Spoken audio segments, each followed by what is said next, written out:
రాష్ట్రంలో మద్యం ధరలు పెంచేందుకు సర్కార్ ఆలోచిస్తున్నట్లు ప్రభుత్వ వర్గాల్లో చర్చ జరుగుతున్నది. వెంటనే పెంచడమా లేక కొన్ని రోజుల తర్వాత నిర్ణయం తీసుకోవడమా అనే కోణంలో ఆరా తీస్తున్నది.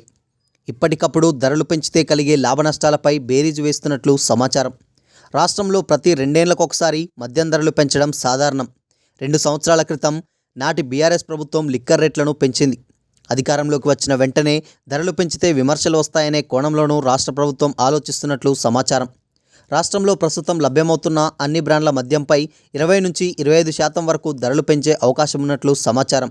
ఒకవేళ ధరలు పెంచితే ప్రతి ఏటా ప్రభుత్వానికి అదనంగా 3,000 నుంచి 3.5 వేల కోట్ల వరకు అదనపు ఆదాయం సమకూరే ఛాన్స్ ఉంటుందని సర్కార్ ప్రాథమికంగా ఓ నిర్ధారణకు వచ్చినట్లు సమాచారం. 2022 మార్చిలో అప్పటి ప్రభుత్వం లిక్కర్ రేట్లను పెంచింది.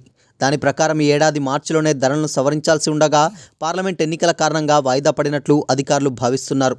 ఏ మేరకు ధరలను పెంచవచ్చనే కోణంలోనూ సర్కార్ ఆరా తీస్తున్నట్టు ప్రభుత్వంలోని విశ్వసనీయ వర్గాల ద్వారా తెలిసింది. ఒకవేళ లిక్కర్ రేట్లను సవరిస్తే వచ్చే రాజకీయ విమర్శలను సమర్థవంతంగా తిప్పికొట్టాలని ప్రభుత్వం భావిస్తున్నది.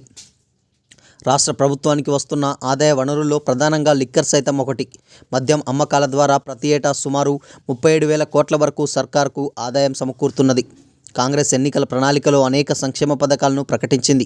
ఇప్పటికే ఉచిత బస్సు ప్రయాణం, 200 యూనిట్ల ఫ్రీ కరెంటు, 500 రూపాయలకే గ్యాస్ సిలిండర్ పథకాలను అమలు చేస్తున్నది. ఆగస్టు 15 లోపు రైతులకు 2 లక్షల రుణాలను మాఫీ చేస్తామని ప్రకటించారు. అలాగే రైతు భరోసా, పెన్షన్ల పెంపు, మహిళలకు ప్రతి నెల 2,500 సహాయంతో పాటు ఇతర హామీలను అమలు చేయాల్సి ఉంది. ఇటీవలే ఆదాయ వనరుల సమీకరణపై ఏర్పడిన మంత్రివర్గం ఉపసంఘం సమావేశం నిర్వహించింది.